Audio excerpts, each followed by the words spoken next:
Apparently there's been a break in the case recently. I told him nothing. Sitting in this interrogation room are murderers Kristen Smith and Robert Pape. These two are currently unaware that they are being recorded as they go on to confess to the unthinkable. It's just like the same stuff. I didn't say anything different.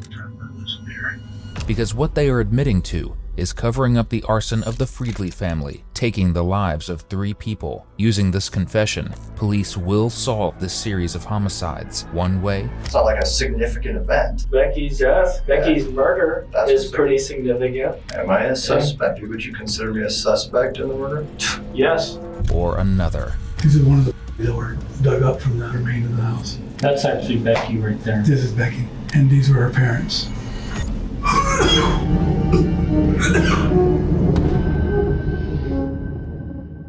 Living in the remote town of Pinion Pines, Southern California, 18-year-old Becky Friedley had started seeing Robert Pape, who was also 18 at the time. However, things between the couple weren't as smooth as one might think. For a little over a year, they tried to make the relationship work, but somewhere along the way, things started to fall apart, and in January 2006, they decided to call it quits. Robert moved on and started dating Sarah, who would later become his wife, while Becky got together with Jacob, a cousin of her best friend. Despite the breakup, Becky and Robert stayed in touch and talked to each other from time to time. On the surface, it seemed like they had both moved on and things were back to normal.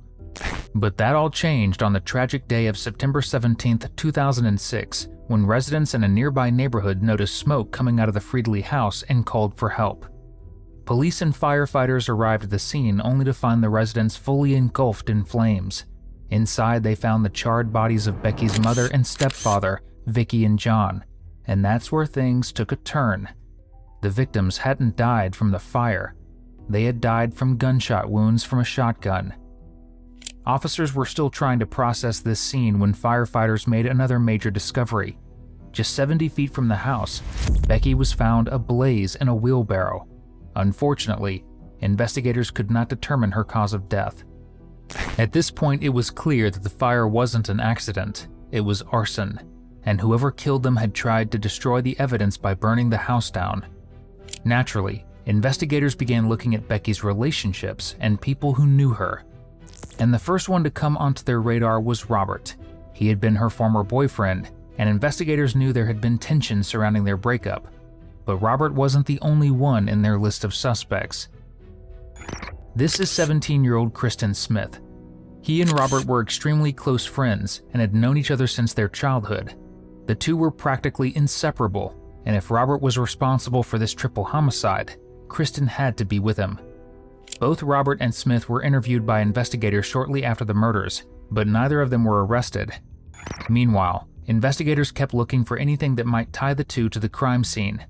Once they had gathered quite a bit of evidence, Robert and Kristen were brought back to the police department for questioning. The interview you're about to see was with Robert Pape, and it was conducted on October 2nd, 2007. Hey, Robert. How you doing? I'm fine. How you doing? Well, I just don't know what's going on. No one told me if I'm under arrest or what the deal is. Okay, well, I'll be happy to kind of explain everything that's going on, so you're kind of well aware. You doing all right now? You don't have no physical injuries? Oh, no, sir. Anyone mistreat you? No, Make sir. you any promises, threats, or anything like that? No, sir. Okay. You know who I am? Are you Leclerc? Yeah. Yeah. Detective Leclerc? Yes, sir. You remember who I am? Yeah. Okay. Do you have any idea what's going on today? Well, it obviously has to do with the Friedleys, Rebecca and her mom and her stepdad. Okay. You on probation right now for anything? Yes, sir. What are you on probation for? It was petty theft. Okay. And that's all taken care of? Yes, I just finished my community service for it. And, yeah. What'd you do, like weekends or something? Yeah, no, I did it 4 or 5 days a week, 4 days a week. Just got it all out of the way in a couple weeks. Obviously, we're here because I've been investigating this murder for some time. Some information came to light. I've taken some information to a judge. He reviewed the facts. He kind of agreed with my assessment. Obviously, We had the search warrant for your home. I have a search warrant to collect your DNA. Is that all right with you? But that's fine. The blood sample or? No, it's something easier than that. It's just like a saliva sample. You just stick a Q-tip in your mouth and collect a saliva sample from your cheek. Okay. Other than that, I'm sure you probably have some questions. That's something I'd volunteer. Obviously, Okay. there's a little more reason for the search warrant me being detained and everything.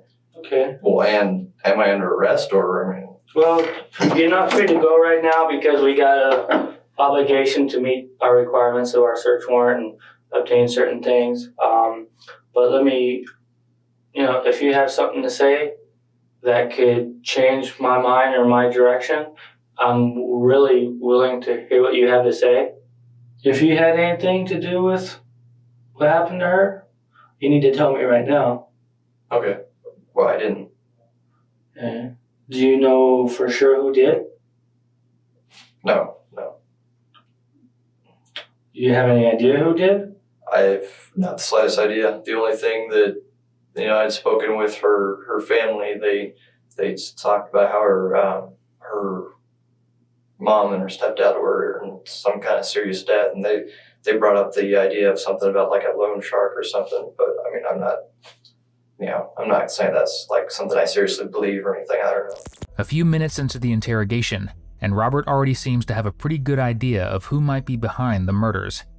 Unluckily for him though, this detective has seen this kind of thing plenty of times before and isn't buying it. More importantly, he has evidence Robert doesn't know about yet. But before we get into that, if you like seeing cops solve crimes exactly like this one, subscribe. It's literally all we do here. Is there anyone you can eliminate from this investigation? Well, Christian, I suppose he was the only one who was with me during that time. Okay. I don't know anyone who would or who wouldn't. There wasn't. I haven't found anyone to have any motive to. I wouldn't understand why. Well, tell me why you didn't do it. Why I didn't?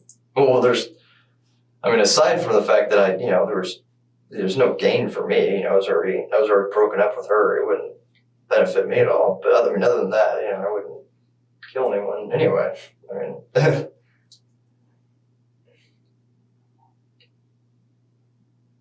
Do you think you're capable of doing something like that? Killing someone? No. Especially the things I heard. Found her in a wheelbarrow or stuff like that, and it just seems really gruesome and stuff. I wouldn't be able to do that.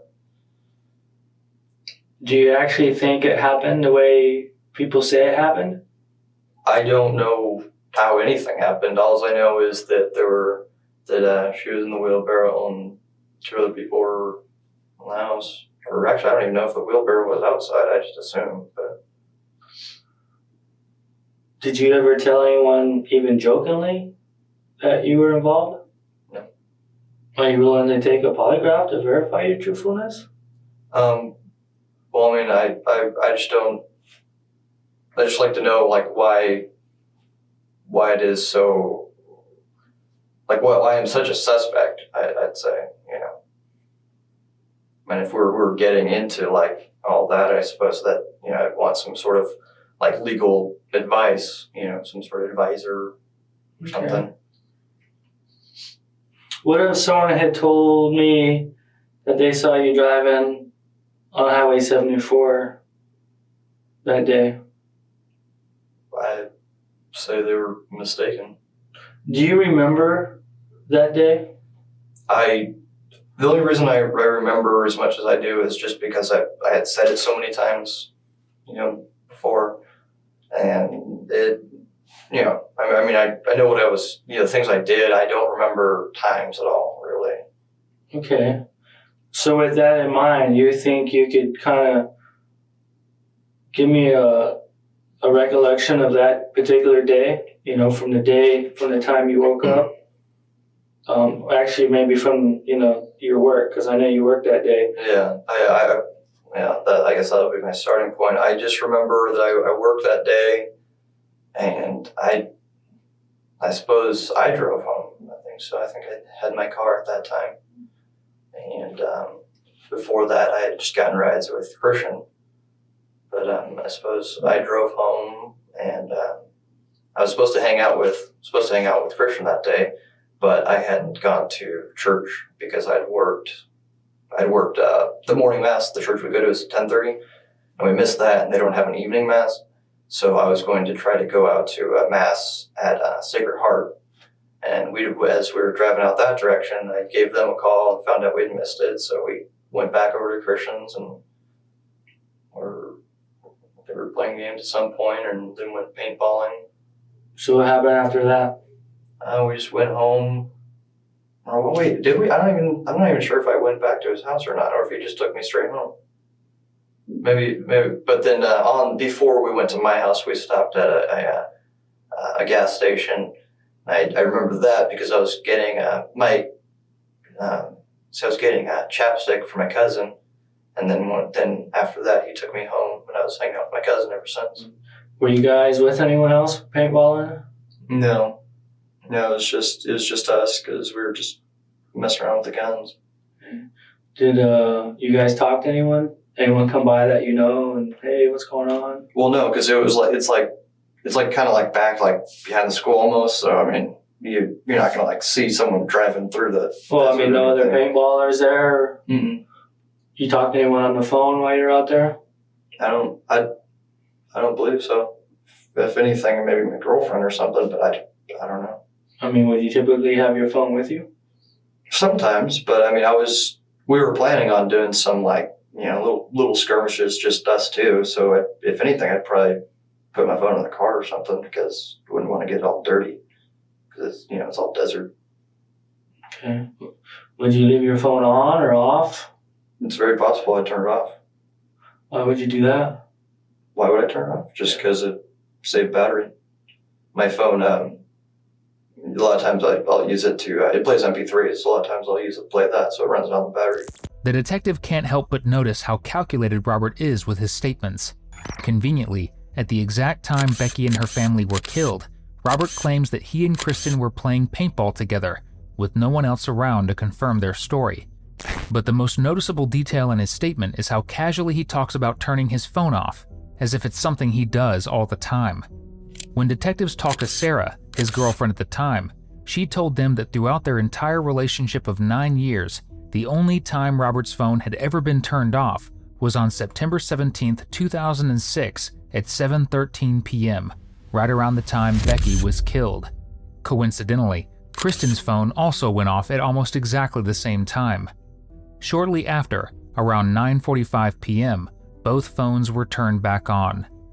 The evidence is clearly starting to point toward Robert and Kristen being at the center of this triple homicide. But what could have led Robert to kill someone he once loved? Now, you dated Becky for how long? About a year and 2 or 3 months. Okay. How often would you go up to her house? How often? I would say kind of often. She spent a lot of her time down in the desert rather than being up there since she worked down there, and she would often stay with her friends. So, I'd say I hung out with her down in the desert more often than I went up to her house. But I've been up there a few times. Gotten lost just about every time. Or one time it was I believe it was our year anniversary. Went up there at night and got my car stuck in, it was actually my mom's car, got mom's car stuck in the sand because I went the wrong way. I was trying to turn around. But I can't get up there to save my life. When you say that, what do you mean? What's that?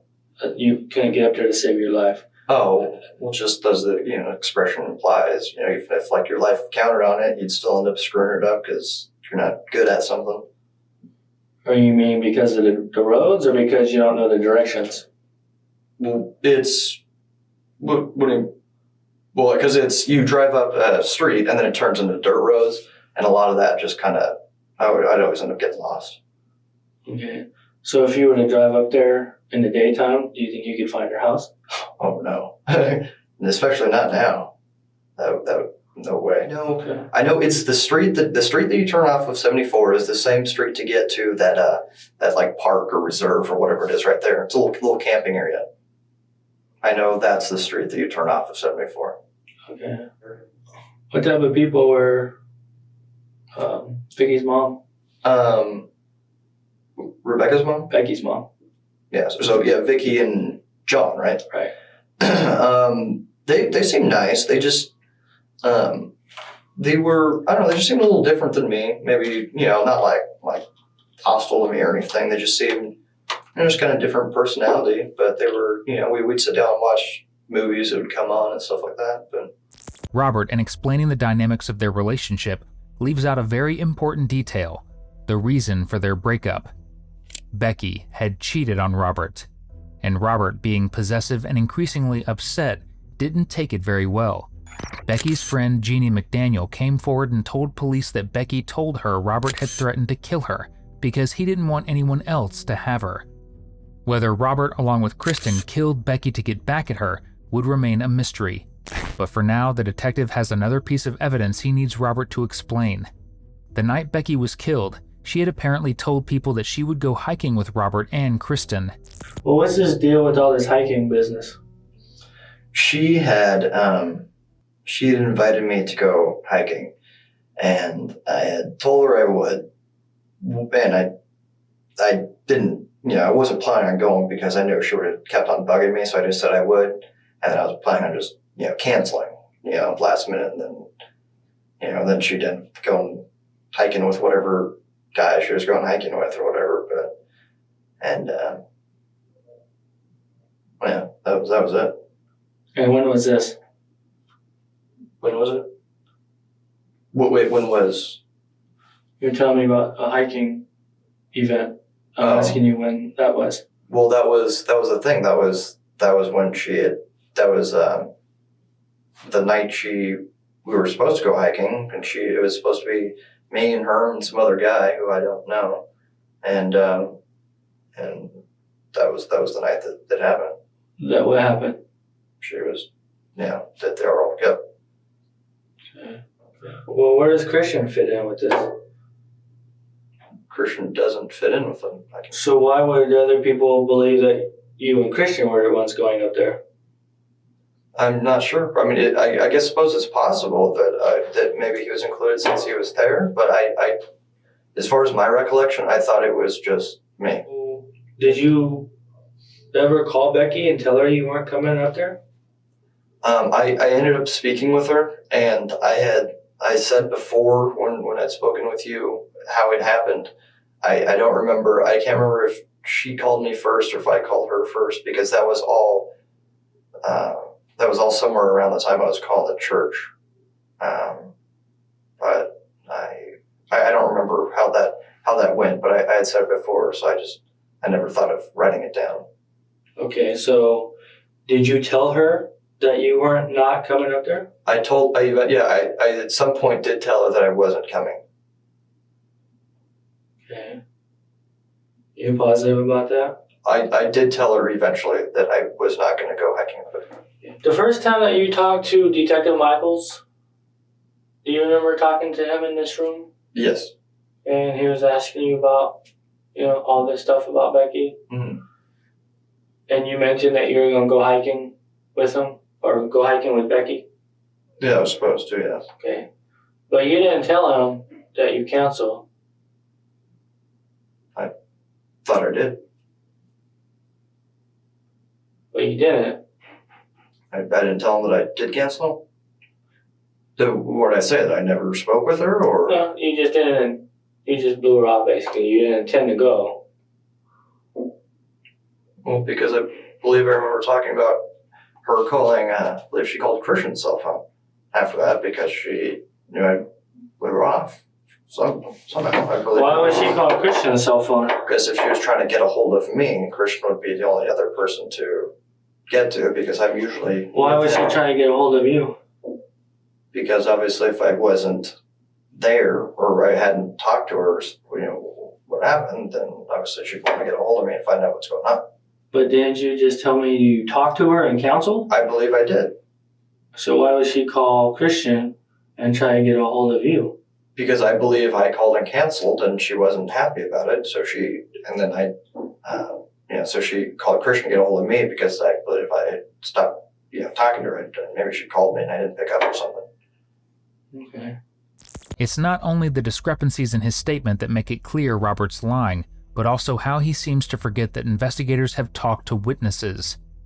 One of the most crucial witnesses in this case is Javier Garcia, Becky's best friend and John's biological son.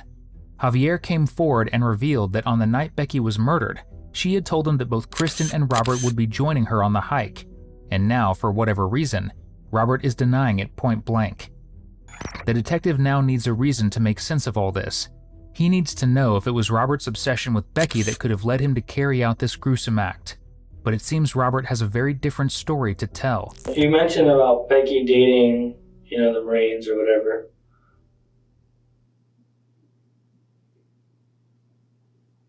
What makes you think, why would she invite you up there if she's inviting someone else that you don't know up there?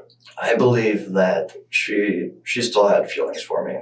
I was the one who broke up with her, and she didn't like that. And I moved on. I'd gotten my current girlfriend, and I'd moved on and everything, and I was trying to slowly kind of just shut off contact with her, but she still wanted to hang out with me. Okay. So, why would she invite you up there and invite someone else that you didn't know? I don't know. I mean, that wouldn't impress you, would it? It wouldn't. The only thing I could imagine would be that she'd want to make me maybe jealous or something, but I mean, Okay. I'm only speculating. I don't know why. That was, it seemed odd to me at the time, and it's kind of another reason why I didn't want to go. Becky had feelings for you. Did you have feelings for her still? She was a big part of my life, and I couldn't just cut off everything, but it was, I was in the process of moving on. Definitely there wasn't as much feelings as there was, earlier. Okay. So let's take the 7 days prior to her death. Okay. Because I understand, you guys broke up, January of 2006? So we broke up in January. That would make sense. Do you know when she died? September, because the year Do you know what anniversary day? just came around. No, I don't know. Okay.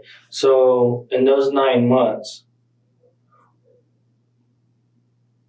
have you guys communicated, or what was the relationship in those 9 months? Specifically, say September. I'm sure February, maybe you guys talk more than September, or vice versa. So tell me how that worked. I think the time that I had spoken with her, the night before or day before or whatever, before the murder, whatever happened. It was a murder. Okay, all right. Then I hadn't spoken with her in a good amount of time, because I was, like I was saying, I was trying to slowly stop the communication, just kind of move on. I don't know what you mean when for your time frame, a little amount of time. Okay, I honestly don't remember the last time I had spoken with her before that. It was probably more than a month. Did you talk to her on the day she died? The day? Yes. Okay. How many times do you think you talked to her on the day she died? I believe once. Okay. Did you see her that day? No, not that day. Okay. The day before she died, you talked to her in person at Christian's house? Yes. Okay. Did you, and I know you said she called on the phone before she got to Christian's house. Okay. Yeah. So that's 2 communications that day. Did you guys have any other conversation that day? Wait, 2 communications that day? She called you, said, I'm in the area, and I'm going to come by. Then she showed up at Christian's house, Okay. So you guys had 2 Oh, conversations. okay, yes. So other than those 2 conversations, did you talk to her any other time on that day before she died? I don't think so, but I mean, I guess it's always possible that, it's like, oh, she called to say something real quick or something, but there shouldn't have been any other, like, detailed conversations. What about that day before? 2 days before she died? I don't believe I spoke with her. In Robert's mind, Becky was the one chasing him, but that's not how her close friends remember it. One of Becky's friends told police that shortly after Becky and Robert's breakup, while she was on vacation with her friend, Robert called her almost 30 to 40 times every night. Phone records later confirmed what the witnesses had told investigators. Surely, if Robert was that desperate and wanted to get revenge on Becky, he could have been the one who put an end to her life. And if that was the case, his DNA must be somewhere around the wheelbarrow where Becky's body was found. Earlier you mentioned something about a wheelbarrow. Yes. What was the deal with that? Well, Javier he called me and told me that there was a body in a wheelbarrow, and he later told me that it was her body. Oh, you know what DNA is? Yes, sir. Okay.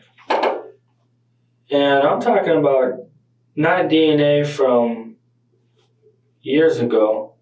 I'm talking about DNA and fingerprints that are left at a crime scene. Okay. That's stuff that you say, hey, this is stuff that's left now, not from 6 months ago or 12 months ago and all that stuff. Mm-hmm. Okay. All right. So she died on a particular date. Okay. We processed the crime scene for evidence. Okay. And certain evidence was collected. Okay. And that evidence tells us certain stuff and even gives us time frames. Okay. So would your DNA or fingerprints indicate that you were at that house on a day? You're asking me? Yeah. That she died? No, it would not be there. There's this Catholic group who go around the local churches here, the Catholic churches, and they train the volunteers, about, pro-life, teenage pregnancies, things like that, maybe even assist with, troubled teens or things like that. Okay. I mean, you have that at your church? There are people who are involved in it. My mom is involved in a program. It's called Magnificat. I don't know what all that consists of, but some of this organization, it's probably the main, diocese in San Bernardino. Their groups probably come around, they pass out the business cards, they go to your church, shake your heart, You ever seen any of these business cards? A business card? I don't know. Well, they say pro-life ministries on them. I don't recall, but I would imagine, maybe I've seen it, but I just don't recall seeing it. But just a business card, I don't know. Well, it's just not a business card. You're 19 years old. Yeah. Okay. You go to college. You tell me that you've explored a career in law enforcement. You've taken this class. I'm taking it now, yes. Okay. So these aren't just general questions. These are things that maybe you know the answer to or you don't. Okay. So if there was a business card with your fingerprint on it that said pro-life ministries, would there be a reasonable explanation for it? It would make sense because my mom is involved in pro-life, things like that. So I wouldn't. It would make sense that your mom's fingerprint's on it, but I'm asking you about your fingerprint. I've helped out with the different things. I've gone and do little protest things, like go stand for and things like that. I've passed out flyers and stuff. I mean, if a business card was part of that, then I'm not ruling out that I wouldn't have touched it. It would make sense if my fingerprint would be on something like that. Okay. Was Becky involved in that? Pro-life? I don't believe so. I mean, would you have a conversation with her about it? I know we've spoken about it. I don't think she's ever done anything that involved stuff like that. I don't remember. There's a reason the detective is so fixated on that business card. Unfortunately, The DNA on the wheelbarrow was too badly charred to be identified, but that wasn't the case with the items found around it. Just feet away from the wheelbarrow, investigators find a Catholic pro-life ministry's business card with fingerprints on it. This would become one of the most talked about pieces of physical evidence in the case. But back in 2006, technology wasn't advanced enough to match those fingerprints to a suspect. Perhaps Robert knows this, and that's exactly why he switches to a more aggressive approach. Am I a suspect? Would you consider me a suspect in the murder? Yes.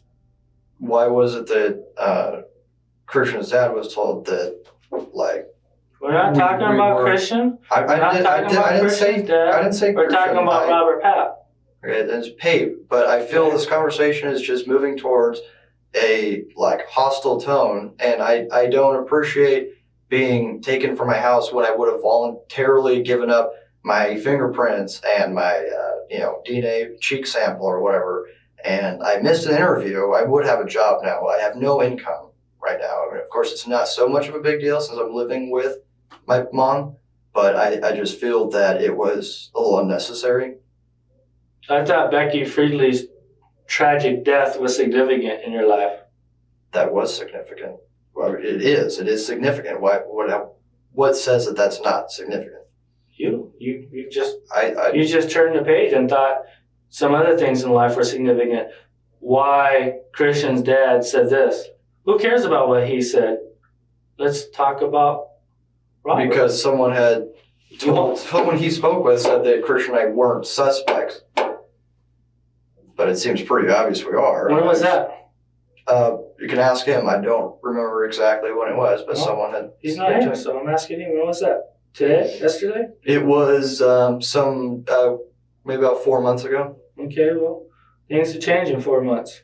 Have they changed that much? They're really focused on. Were the police in your house 4 months ago?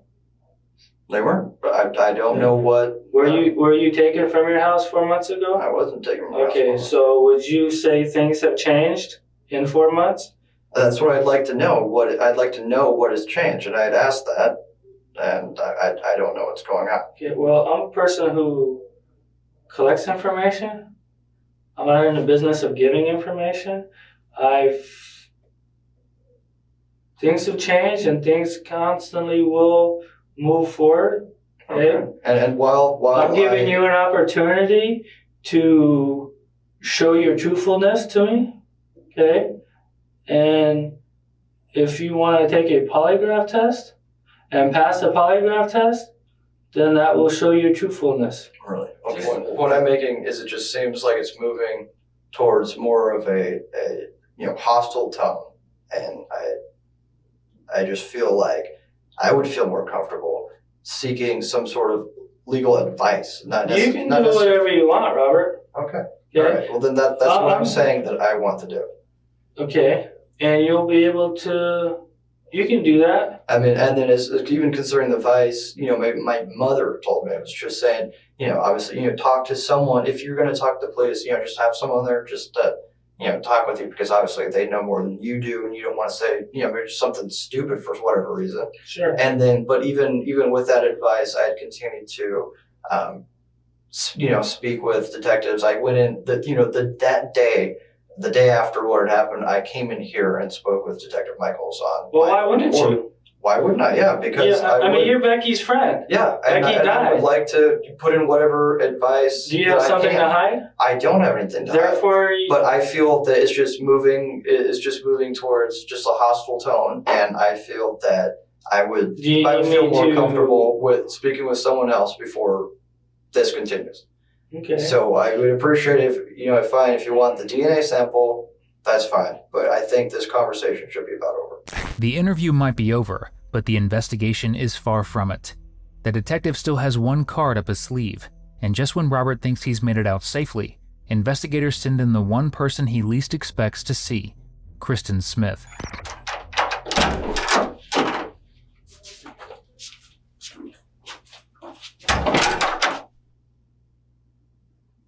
What's going on? They thought they had drugs on me. They thought they had drugs. What you guys talking about?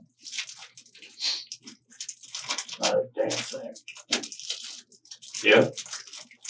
Well, just the usual, but apparently there's been a break in the case recently. He was telling me that I guess they found something, so they swabbed me for my swabbed my cheeks for DNA and fingerprinted me. They did the same to me. How long have you been here? The clock's wrong. Yeah, Been here since 10. yeah, same here. 10:30, I guess. Where were they like keeping you normally? Like were you in that little cell thing? Mm-hmm. Smells like piss. Dude, I almost took a piss in there. Yeah, I have to pee, you know. So I told him nothing. When you It's just like the same stuff. just said you want to go there. I didn't say anything different.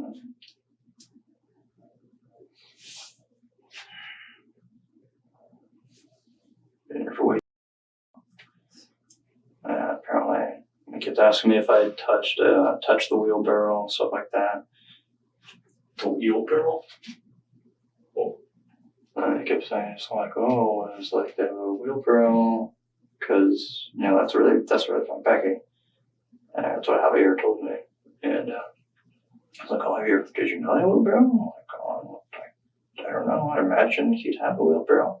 So isn't that something you remember? I'm like, why would I remember if you had a wheelbarrow? And he's like, so then if you don't remember, then you wouldn't have touched it, right? I'm like, well, I've been in the garage before. I can't say I've never touched the wheelbarrow. You know, I don't physically remember every single thing I've touched in my life.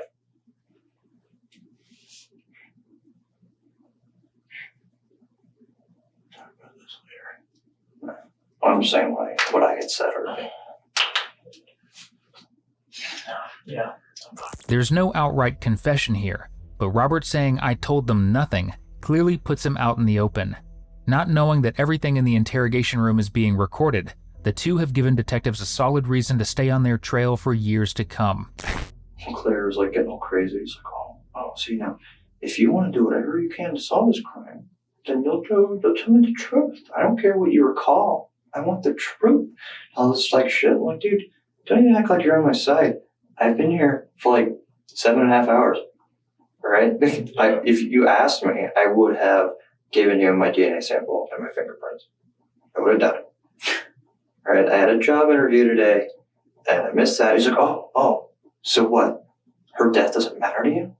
I'm like, what? How do you figure that? He's like, well, because obviously it's more, job interview is more important. Like, what are you talking about? You stupid asshole. We could have done it, like, yesterday.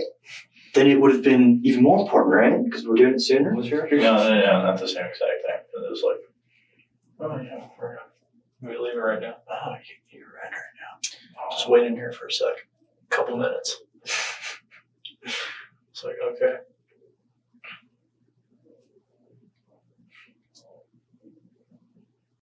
Ridiculous. Like, they didn't, like, even arrest me, but I've just been here all day. Like, I kept asking, like, am I under arrest? It's like, well, we'll tell you. I'm like, or am I at least going to find out if I'm under arrest? She's like, oh, yeah. When? Well, you know, I got to find Detective Claire. He'll explain it all to you. And I'm like asking Detective Claire, I'm like, am I under arrest?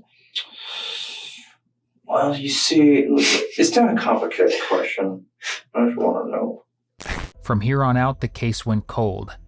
For years, investigators couldn't establish who had committed the murders. A team of retired law enforcement investigators came forward, and a $50,000 reward was eventually approved by California Governor Arnold Schwarzenegger in 2009 for information leading to an arrest. Following their remarks in the interrogation room, investigators began looking much more closely at Robert and Kristen, and that's when they found out who the fingerprint on the business card belonged to. It was Kristen's. After nearly 8 years, in 2014, authorities finally arrested the two friends and charged them with 3 counts of murder each. For the victims' families, this was the first time it looked like the case might actually be solved. But then something unexpected happened. The case ran into serious legal problems, and the DA's office ultimately decided to dismiss the charges against both men and release them in October 2014. For the time being, it seemed like the case was over. But then, a new DA took over and decided to have the case reviewed with a fresh set of eyes.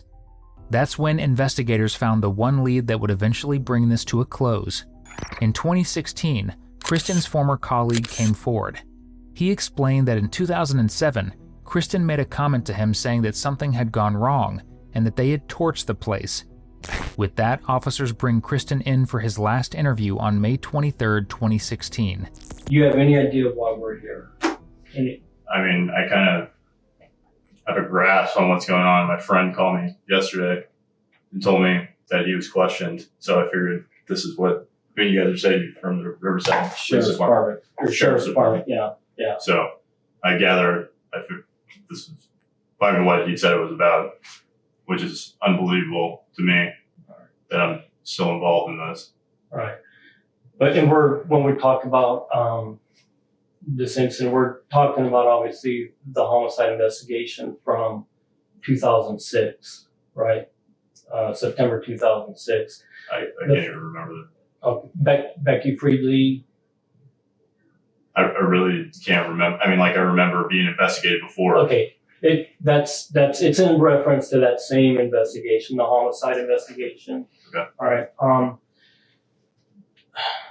For just a couple things real quick. Obviously, we've never met. We're not the original people that you talked to back in 2006 when all this stuff occurred.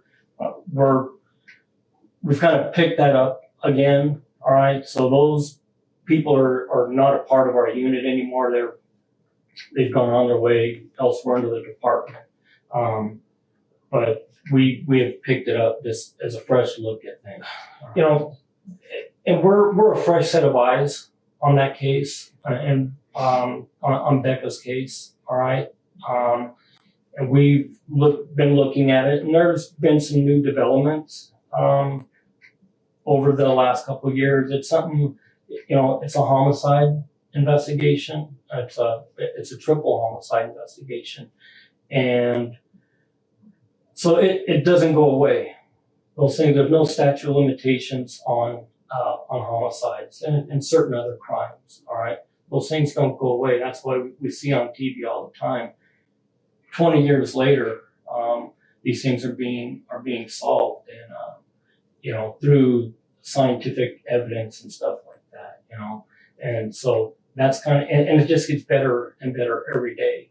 That scientific evidence, and it's extremely hard to keep up with, just the progress that it's made.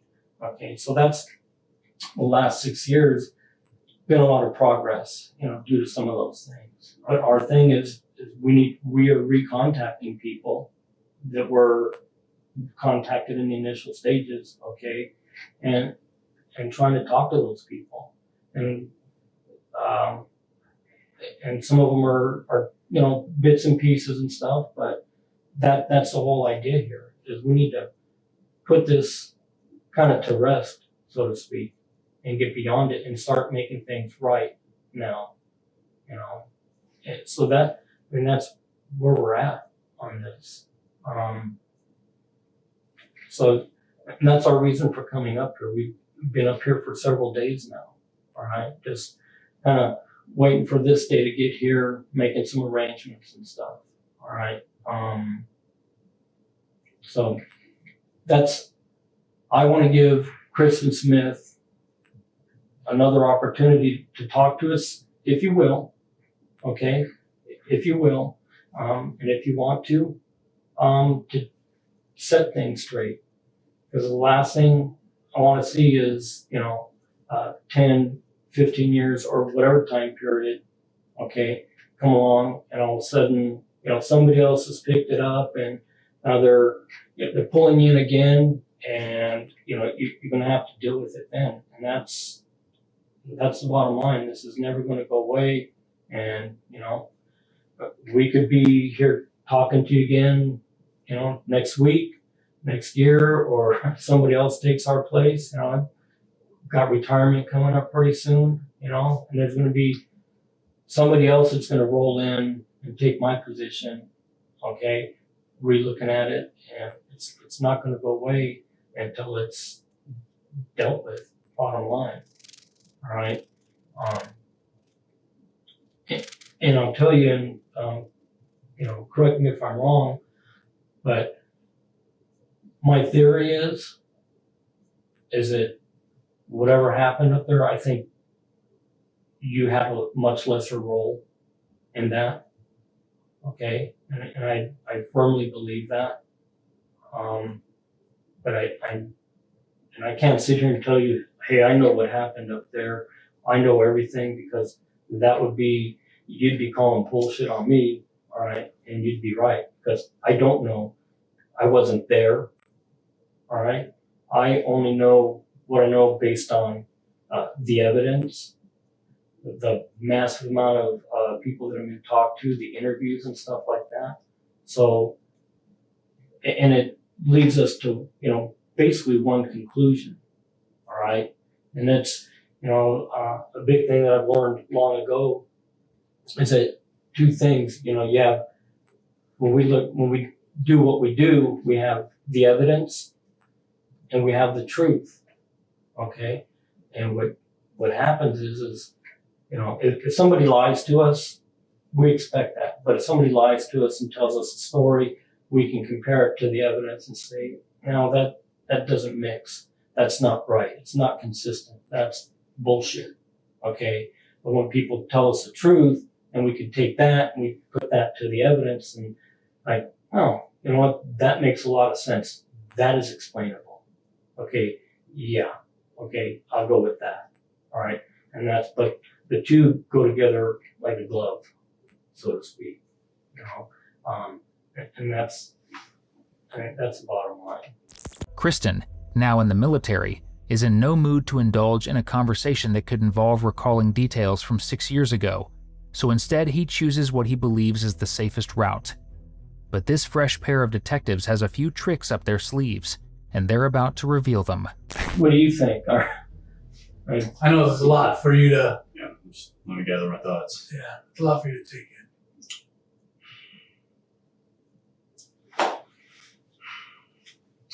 Well, you guys are,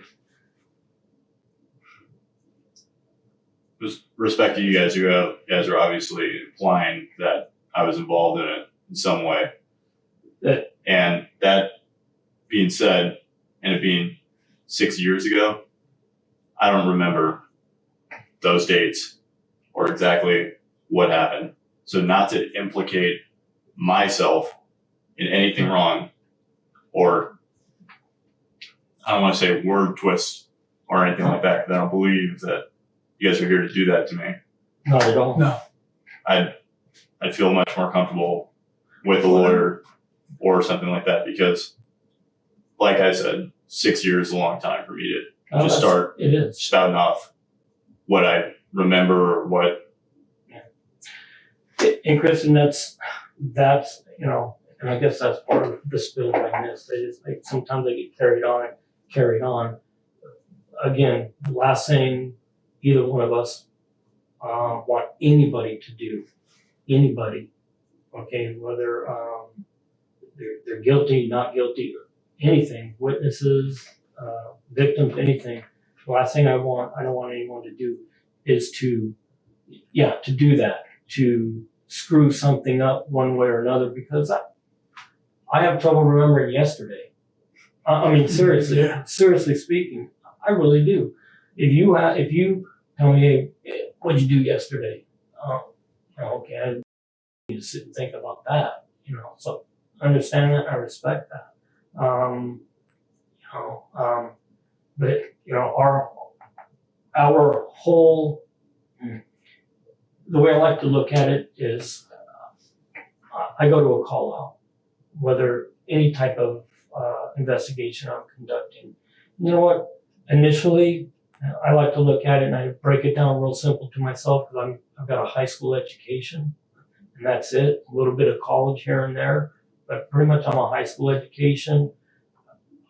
I base my life on common sense. And I have a saying in my life that some of the smartest men in life are quite often the stupidest men in life. The bottom line is, when I get down to the end, there's generally there's one person left in the circle. Sometimes 2, 3, what have It just depends. Every case is different. Okay. And I think, and again, respect to what you just told me. All right. There's still, unfortunately, there's still two people in the circle that we have not been able to remove. Obviously, unfortunately, you're one of them, and so is Robert Papes. Even though you did ask for an attorney, just want to let you know that you could reinitiate contact with us. Want to let you know that. You got some cards? Yep. Yes, we have a card. We'll give it to you, and we'll be here till tomorrow afternoon. But we would delay our flight. We have to, but be free to reinitiate your contact because people sometimes there's so much that's thrown at you right now. It's come 6 years later. They're throwing all this at me. The safe thing to say right now, I need a lawyer. I need a lawyer so I could sit back and think about it. That's fine. You may go home, talk to your lady, talk to your friends. What should I do? What should I say? That's fine. And then maybe say, you know what? I want to talk. I want to give you what I do remember 6 years ago. Something like this, you don't forget. Yeah. I mean, we have a hard time remembering yesterday because that shit don't mean anything to us. 6 years ago, something like this, I can guarantee you, I remember. It's something distressing. Yeah. We're not that we're calling you a liar or anything. Not that we're not accusing you of holding back. We just wanted to let you know that you could reinitiate with us anytime you want. Before detectives let Kristen leave, they make one last attempt to get him to talk. One of the things that we want to, in my end, it's going to be maybe hard for you, maybe not, but I want to show you The impact of of what happened to Becky. Okay. 6 years ago, that's what she looked like. And this is the house that she lived in, and her mom and her boyfriend. You know, I've seen it. I will sit down. Okay, so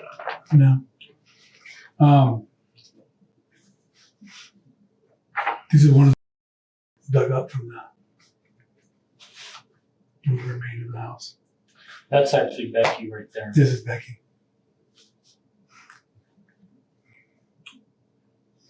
And this is Becky as well.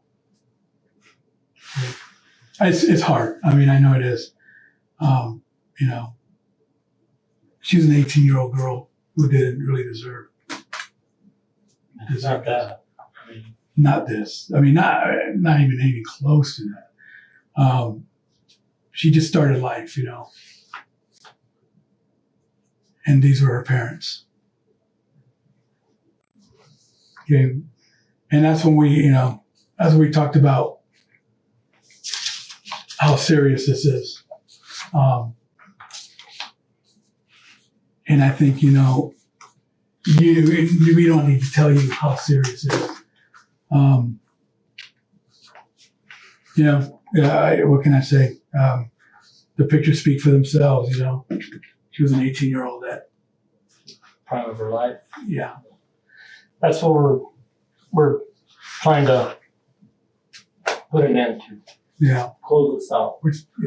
I mean, she did have sisters, family, friends that loved her,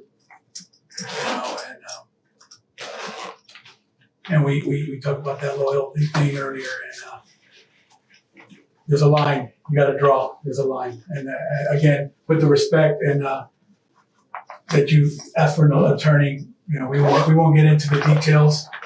We'll let you initiate this back with us. That is, kind of like the ball was in our court, the ball is back in your court. And just what you do with that ball is up to you. Okay? And we'll just go ahead and do that, all right? We'll go back out here real quick and see if you're The your first ride's sergeant or here, something. first sergeant, somebody's supposed to pick you up.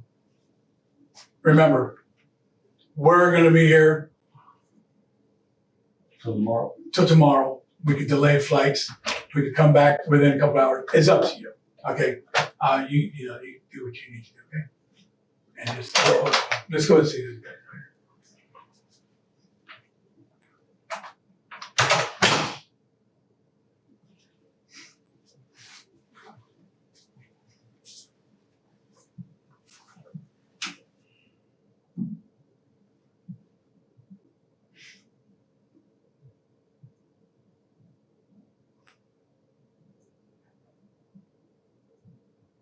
Whether seeing those pictures actually made him remember or not is a question that would always remain unanswered.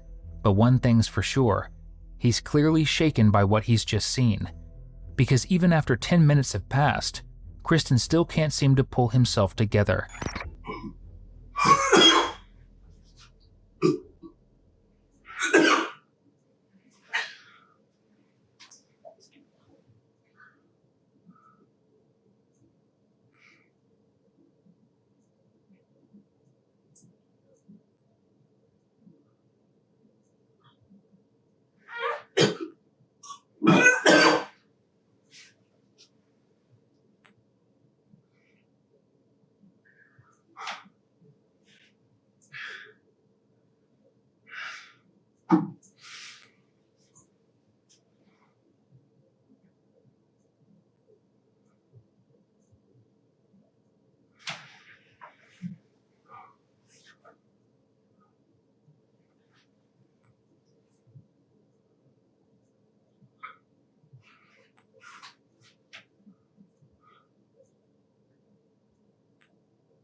Sadly, none of the suspects ever admitted to killing Becky and her family, nor was a clear motive ever established, but that couldn't prevent justice from being served. Both Kristen Smith and Robert Pape were arrested in June of 2016 and eventually went to trial for the murders. In 2018, Pape was found guilty of murdering all 3 victims, while Smith was convicted of killing John and Vicky and acquitted of Becky's murder.